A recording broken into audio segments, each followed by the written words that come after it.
नमस्कार,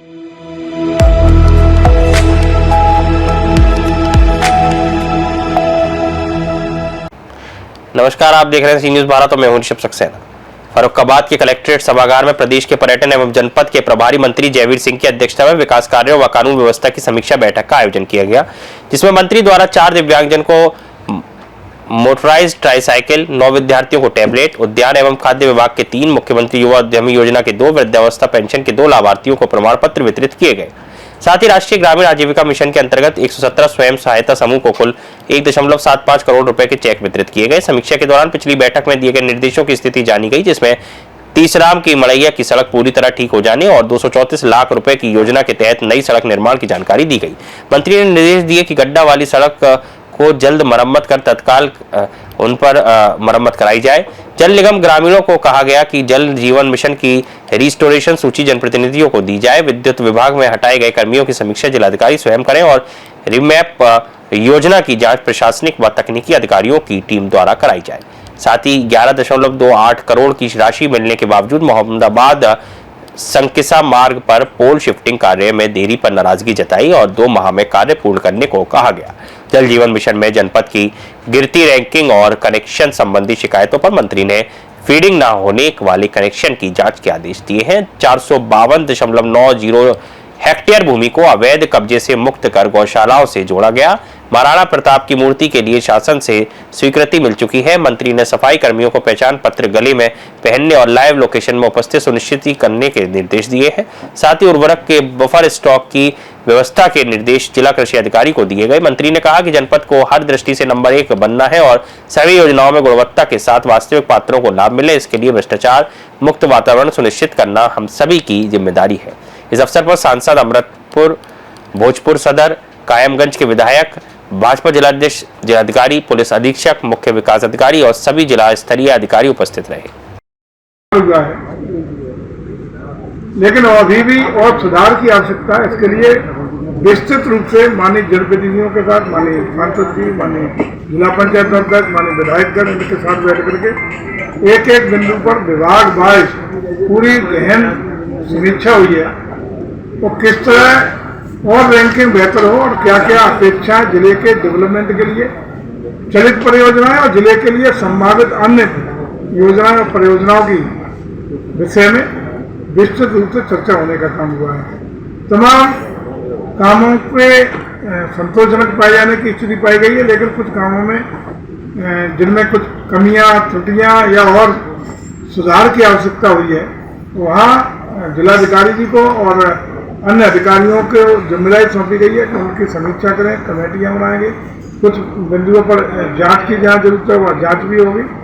और मैं समझता हूँ कि सरकार की मंशा के अनुरूप सभी योजनाओं में हमारा जनपद फर्रुखाबाद और बेहतर परफॉर्म कर पाए और बेहतरी दिखा पाए और विकास की गति में और तेजी ला पाए, ये हम सबका, चाहे प्रशासन हो, जनप्रतिनिधि हो, सरकार हो, सबका प्रयास है। इसके लिए विस्तृत रूप से समीक्षा भी की गई है, मार्गदर्शन भी दिया गया है और जहाँ आवश्यकता है वहाँ कड़े निर्देश भी देने का काम किया गया है। सर, अंकल को 50 करोड़ की परियोजना से महाभारत काल से जोड़ने की व्यवस्था शुरू की गई है।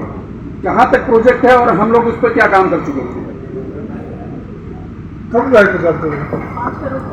5 का है ना? हाँ, 50 का नहीं है, 5 करोड़। 5 करोड़ का क्या स्टेटस है?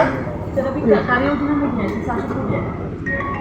कार्य योजना में है ना, नई कार्य योजना पूरे स्टेट की अभी एक व्यवस्था हो गई है। पहले तो आपको एक बार स्पष्ट कर दूं, प्राय सभी विभागों की कार्य योजना पूरे वित्तीय वर्ष की एक मुश्त स्वीकृत होती है।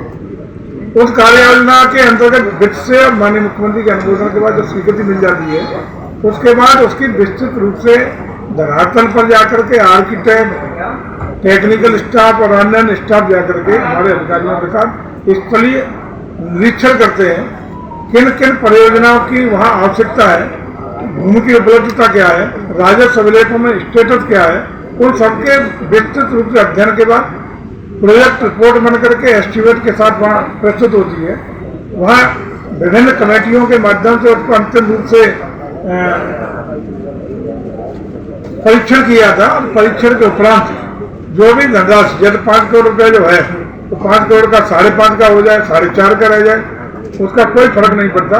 जब 15% का ऊपर नीचे होकर के अनुमानित लागत होती है ये, उसके आसपास उस प्रोजेक्ट की स्वीकृति दी जाती है और इसी स्वीकृति के बाद कार्यदायी संस्था जो शासन में तय करते हैं, उस कार्यदायी संस्था का फिर दायित्व बनता है उसके प्रक्रिया, जो भी टेंडर और अन्य प्रक्रिया करके धरातल पर कार्य की शुरुआत करके विदिन टाइम समय अवधि के अंदर उस प्रोजेक्ट को पूरा करने की जिम्मेदारी संबंधित कार्यदायी संस्था की होती है। पूरे प्रदेश में कितने एयर स्ट्रिप जुड़ गए हैं पर्यटन स्थलों से?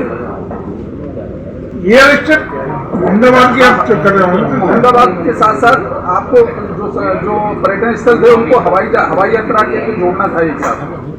बहुत सारे जुड़े हुए हैं। कितने हैं सर लगभग प्रदेश में? आपका अयोध्या एयरपोर्ट बना पूरा, हाँ ठीक है सर। प्रयागराज एयरपोर्ट बना पूरा, कौशाम्बी एयरपोर्ट बना है, कुशीनगर एयरपोर्ट बना इंटरनेशनल। फरुखाबाद सर, तो फरुखाबाद की बात करिए ना, मुख्य बात जो आई है मैं समझ रहा था आपकी।